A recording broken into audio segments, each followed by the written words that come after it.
시청자 여러분 안녕하십니까? 출발 성공 투자 박민영입니다. 안녕하세요. 김수정입니다. 이제 해가 확실히 늦게 뜬다는 게 느껴지는 것 같아요. 네. 아직도 이렇게 밖이 깜깜한데요. 새로운 한 주가 또 시작이 됐습니다. 이번 주는 사실 여러 가지 일정들이 있습니다. 카타르 월드컵 개막식이 열리기도 하고요. FOMC 의사록이 공개되는 등 우리가 주목해야 할 증시 일정들도 많이 기다리고 있는데요. 거기다 금통위도 있잖아요. 네. 정말 기다려야 될 엄청난 빅 이벤트는 아니지만 그래도 꼭 체크하고 가야 되는 내용들이 좀 쌓여있는 이번 주입니다. 어떤 것들을 주목해야 되는지 그리고 섹터 이슈는 전략을 어떻게 챙겨야 될지 오늘 저희 출발 성공 투자에 가득 담을 테니까요. 끝까지 함께해 주시길 바랍니다. 일단 뉴욕장의 분위기부터 살펴보도록 할게요.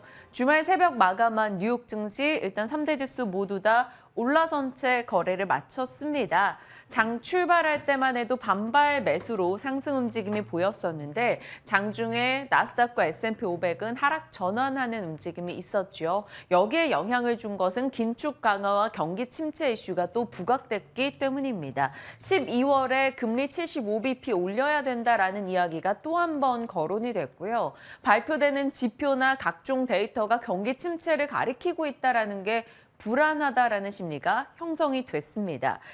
일단 지표상으로 본다면 미국의 10월 경기 선행지수가 마이너스 0.8을 기록했습니다. 전달 대비 또 감소했고 이건 8개월째 계속 떨어지고 있습니다. 이로 인해서 이미 경기 불황에 진입했다라는 이야기가 나왔고요. 경기 침체 우려가 지수 탄력을 좀 떨어뜨렸죠. 그리고 긴축에 대한 이슈까지 더해지면서 특히나 나스닥 중심으로 하락 전환폭이 다소 크게 나오기도 했습니다. 그나마 결국에는 상승 전환했던 것은 경기 방어주 중심의 강세가 돋보였다라는 평가인데요. 금융이나 리츠 쪽의 종목들 강세였고요. 경기 침체 이슈가 있다 보니까 필수 소비재 쪽에서 상승 흐름이 나왔습니다. 그리고 배당주가 오늘은 선전하면서 전체 지수를 조금 끌고 가는 분위기였죠. 이러한 흐름 속에서 전체로 봤을 때는 뉴욕장 다소 밋밋하게 진행됐겠지만 장중의 변동은 조금 컸습니다. 자, 긴축 얘기 들어가 볼게요. 요즘 발표되는 연준 인사들의 발언 듣고 있으면 정신 차리기가 어렵습니다. 누구는 강력하게 매파적 발언을 띄웠다가 누구는 비둘기파적인 매파였다가 그들만의 강약, 중간약을 보여주고 있는데 거기에 우리는 많은 심리가 흔들리죠.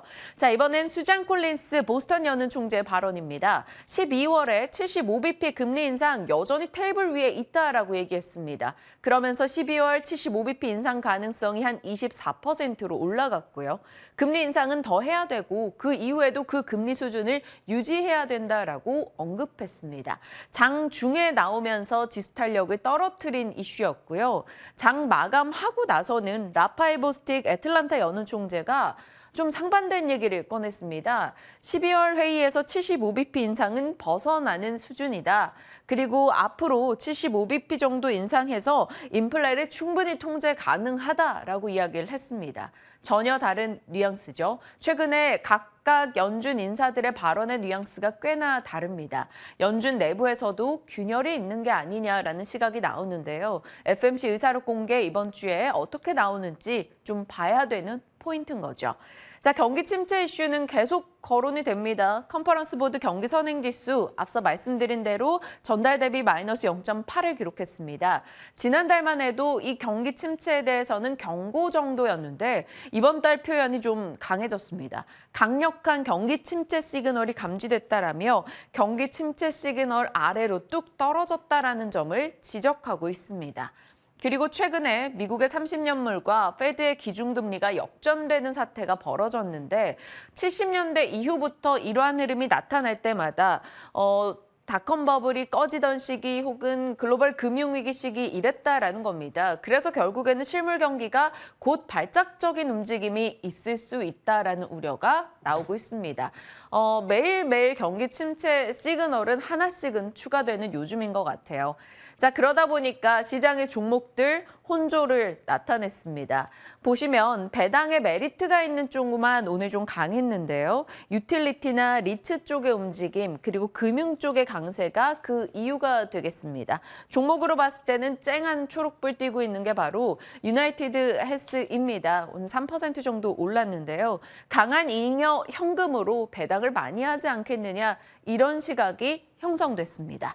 자, 빅테크 쪽은 아무래도 좀 부담을 느끼면서 떨어졌는데요. 테슬라는 믿음 관련한 소프트웨어 결함으로 32만 대 리콜 이슈가 있었습니다. 1.6% 밀렸고요. 엔비디아는 게이밍 매출 회복 시기가 지연될 것이다라는 전망 속에 떨어졌습니다. 반도체 쪽은 필라델피아 반도체는 오르면서 일부 종목은 이렇게 내려가고 다른 종목은 또 올라가는 엇갈림을 보여줬습니다.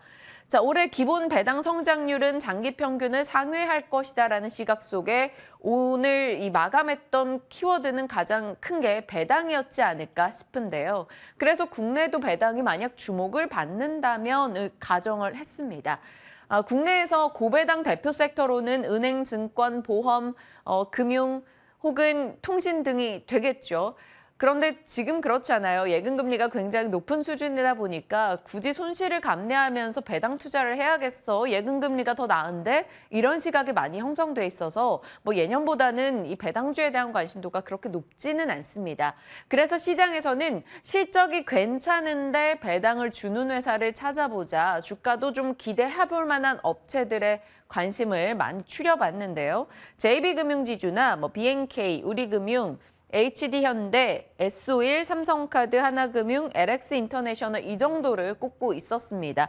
여기에 있는 것은 상승률이 아니라 배당 수익률이니까요. 참고하시면서 오늘장 관전 포인트로 한번 더 보시길 바랍니다. 자, 그리고 단독 주의이긴 합니다만 조금 불안한 요소가 감지돼서요. 현대차와 기아 이슈입니다. 세타2 엔진 결함으로 3분기에 대규모 충당금 쌓았다, 품질 비용 털었다 이런 얘기 전해드렸었죠. 또 제2의 세타2 엔진 사태가 될 수 있다는 얘기가 나옵니다. 전자 제어 유압 장치 결함으로 인한 리콜 이슈인데요. 지금 새롭게 나온 이슈는 아닙니다. 2년 전부터 기아 스팅어를 시작으로 해서 다양한 차종에서 이미 관련해서 리콜이 발생하고 있습니다. 국내에선 한 140만 대 정도였다라고 하는데요.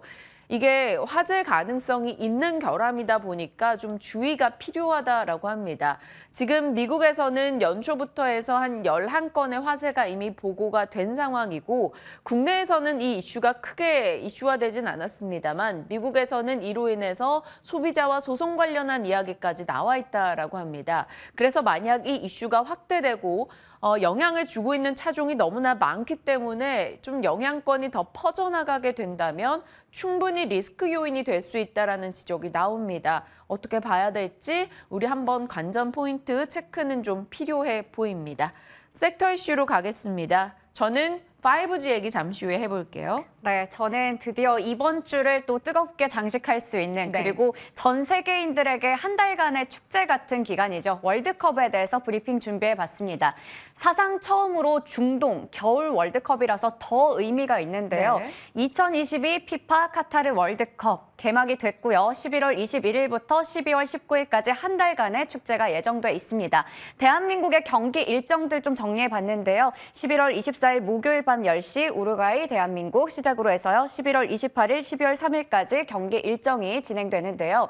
지금 시간대가 너무 좋다라는 얘기가 있더라고요. 밤 10시 그리고 자정, 바로 또 치맥하기 너무 좋은 시간이라고 생각합니다. 그러다 보니 치맥을 먹고 마시면서 월드컵 경기를 즐기자라는 분위기 속에서 치킨 관련주들이 월드컵의 대표적인 수혜주로 많이 올랐어요. 이미 최근 한 달 동안 마니커 FNG가 35%, 교촌 FNB가 30%, 마니커도 그랬고요. 아프리카 TV가 월드컵 생중계권을 따냈다라는 소식 나오면서 21%대, 제주 맥주 20% 강세를 나타내기도 했습니다.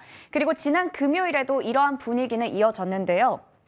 보시는 것처럼 치킨과 주류 관련주들 줄줄이 강했습니다. 하이트 진로는 소폭 좀 빠지긴 했지만 대체적으로 강한 흐름 나타냈고 이 분위기는 시간 외에서도 이어졌는데요. 제주 맥주가 시간 외 거래에서 상한가로 마감을 짓기도 했고요.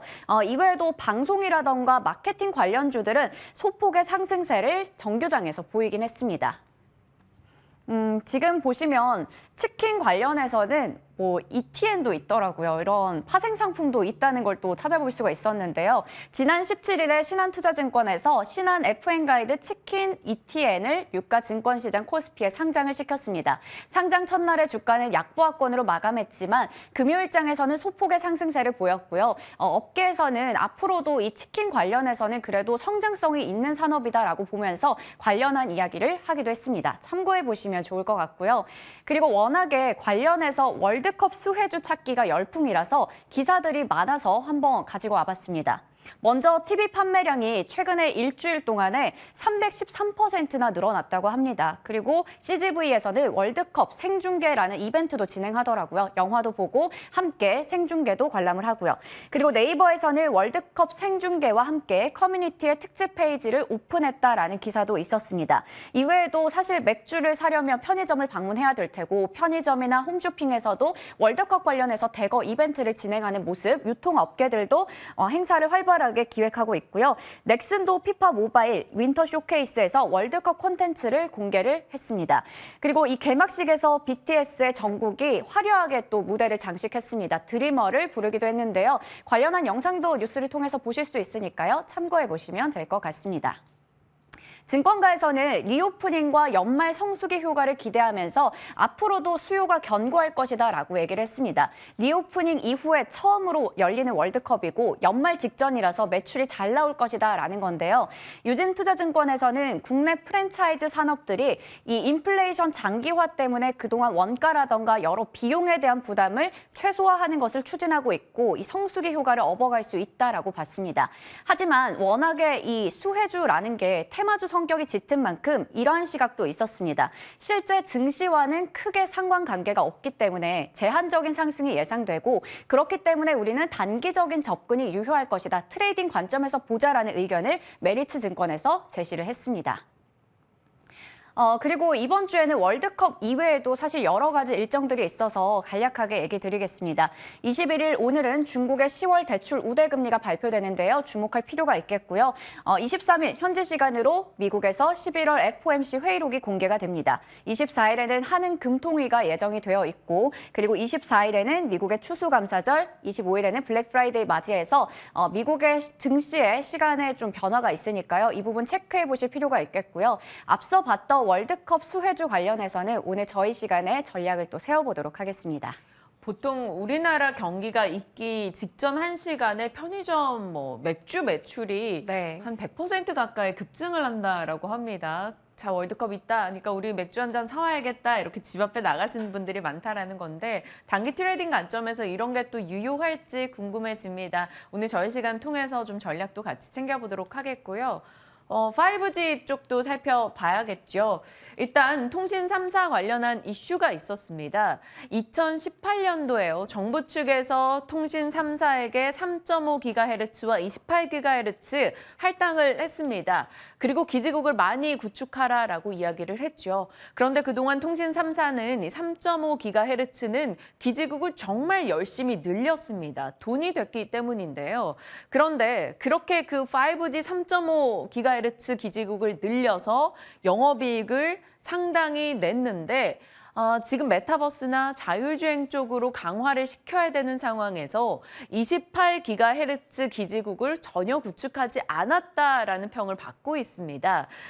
이행률을 봤을 때 10% 초반대였고요. 점수로 매겼을 때 정부 측에서 매긴 걸로는 30점 이하였다라는 거죠. 그래서 정부가 칼을 빼들었습니다.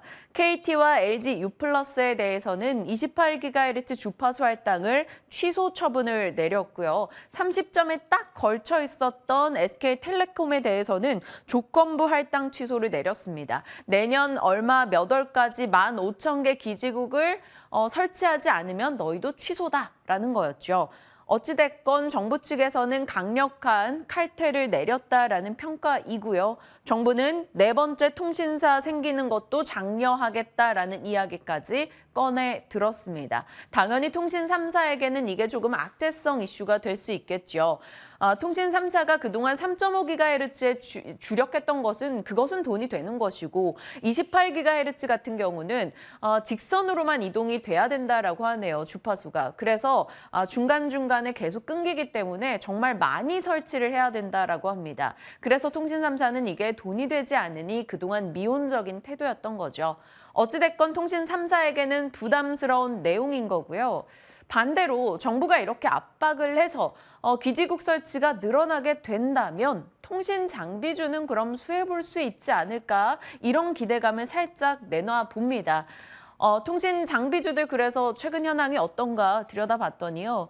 5G 네트워크 장비사 상위 11개 매출액이 좋았습니다. 전년 동기 대비 42% 이상 증가했다라고 하네요. 일단 1년 사이에 매출액은 확 늘어났고요. 내년도에는 대다수 흑자 전환 기대가 있습니다. 하나증권에서 커버하고 있는 종목들 같은 경우는 실적 호전세가 훨씬 더 뚜렷했다라는 평가 나오고 있고요. 자, 이렇게 실적은 잘 나오는데 그동안 주가는 사실 가주지 못했어요. 올해 상승률 보시면 이노와이어리스, 솔리드, RFHRC, 서진시스템 등등의 종목들 다 부진했습니다. 이유는 사실 분기별로 실적 변동성이 큰 섹터다 보니까 실적이 잘 나와도 이게 연속성을 띠겠느냐라는 의심이 있다라는 거고요. 그리고 국내 통신사 투자가 그동안 적었다라는 것도 마찬가지입니다. 그렇지만 실적이 그래도 지금부터 나오고 내년에 흑자 기대감이 있고 5G 설치가 확대되고 많이 떨어져 있으면 관심 둘 만한 거 아니야 라는 의견도 등장합니다. 어느 쪽에 무게를 둬야 될지 5G 장비주 얘기도 해보도록 할게요. 자, 가나 가볼까요? 네, 사실 한 판에 다 담기에 너무 큰 이슈였다고 생각을 하는데요. 정부에서는 내년 초까지 이 서비스 산업 경쟁력을 높이고 수출을 활성화하기 위해서 5개년 계획을 수립하겠다고 밝혔습니다. 거기다가 11년 만에 그동안 문턱을 넘지 못했던 서발법의 제정을 재추진한다라는 뉴스도 전해졌고요. OTT 쪽도 관련해서 지원을 많이 하고 육성하겠다라는 정책을 내놓기도 했습니다. 방송이나 영화처럼 제작비의 3에서 10%가량 세액 공제 이야기가 나왔고요. 추가적으로 중국의 OTT에서 사드 한한령 이후에 처음으로 한국 영화가 다시 서비스되는 모습이 나왔습니다. 홍상수 감독의 2018년 작품이었던 강변 호텔이 서비스가 됐던 거고요. 관련해서 금요일 정규장에서 이렇게 콘텐츠 관련주들이 모두 다 강한 흐름 나타냈습니다. 4x4가 10%대로 버킷 스튜디오 5%대 강세를 나타냈는데요. 그리고 추가적으로 봤을 때 이 JTBC의 이제 새롭게 출시가 된 드라마인데 재벌집 막내 아들이 지금 첫 화부터 굉장히 흥행에 대한 기대감이 높은 상황입니다. 시청률이 전국 기준 8.8%, 수도권은 9.8%를 2회 만에 기록을 한 건데요. 제작사가 바로 레몽레인입니다. 2% 가까이 오르기도 했었는데 제2의 우영우 신드롬을 만들어낼 수 있을지 좀 기대가 되는 상황이고요. 이 드라마 굉장히 지금 민영앵커가 재밌게 보고 있다고 해서 저도 관심이 가네요. 저는 사실 오늘 한 3시간밖에 못 잤는데 이 웹소설을 보다가 그렇군요. 그만 잠 시간이 확 줄어들었습니다. 네. 재밌습니다, 웹소설. 그리고 드라마야 뭐 사실 어떻게 만들어지는지 좀 더 시간을 두고 봐야겠습니다만 뭐 좀 앞으로 지켜보죠. 또 송중기 씨의 활약도 기대가 되는데 관련 흐름들도 확인해 보겠습니다. 자, 여러 이슈 담았습니다. 이에 대한 전략 저희와 지금부터 챙겨보시죠.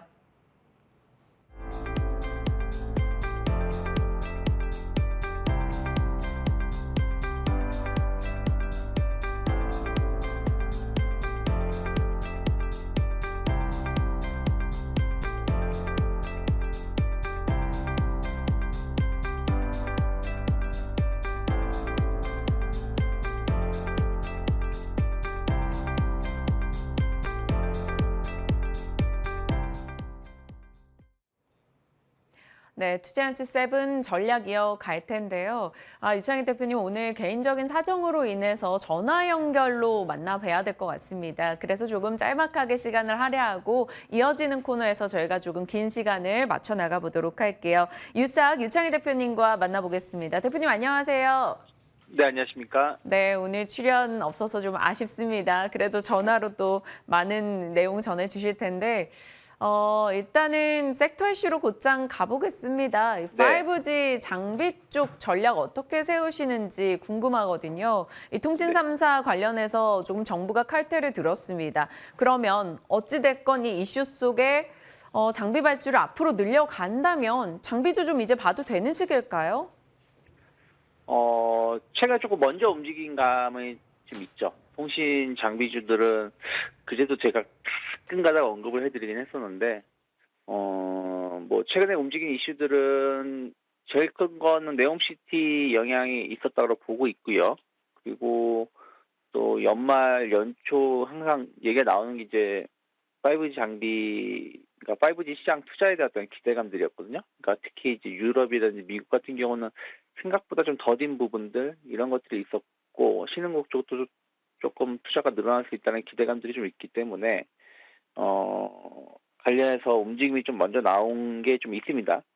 뭐 북미 투자 확대라든지 또 안정적인 수주 잔고 이런 것만 본다라면 뭐 계속 5G 장비주들은 일정 부분 하락했다가 다시 좀 일정 부분 반등하는 그 반등하는 모습을 보여줄 수 있다 생각하고 있고요. 거기다가 중국의 그 도수서산 정책, 그러니까 좀 서쪽에 있는 것을 동쪽으로 좀 옮기는 인프라 투자를 좀 옮기는 거. 근데 그 중에 대표적인 게 데이터 센터 같은 거거든요. 그래서 그런 부분들이 또 이제 반사 이익을 누릴 수 있다라고 하죠. 뭐 사우디의 인프라 투자라든지 만약에 우크라이나가 재건이 들어간다면 뭐 5G가 먼저 깔리기도 하겠죠. 거기다가 이제 우리나라도 생각했던 것보다, 그러니까 다들 5G 서비스를 사용하고 계시긴 하지만 정말 5G인지를 못 느끼고 있는 부분들이 좀 있다 보니까 이런 거에 대한 어떤 투자 확대에 대한 어떤 기대감들이 나오고 있는 것 같습니다. 다만 종목분들이 참 계속 말씀을 드리지만 올라가는 것 같은데 이제 종목을 보면 이제 투자를 하면 또 하락하는 이게 참 타이밍 잡기가 참 어렵지 않나 판단을 좀 하고 있어요. 그래서 일단은 네옴시티 이슈가 거의 마무리되고 있음에도 불구하고 지난주 금요일에 관련주들이 좀 상승을 한 걸 본다라면 바로 무너진다라기보다는 추가적인 반등을 좀 기대해 볼 수 있지 않을까. 그러면 일단은 저는 뭐 KMW, 뭐 서진 시스템, 뭐 HFR 이런 종목군들 보고 있는데 제가 HFR은 그전에도 5 장비 관련해서는 항상 대장주가 될 수 있다라고 말씀드려왔었죠. 이 종목은 어떻게 보면은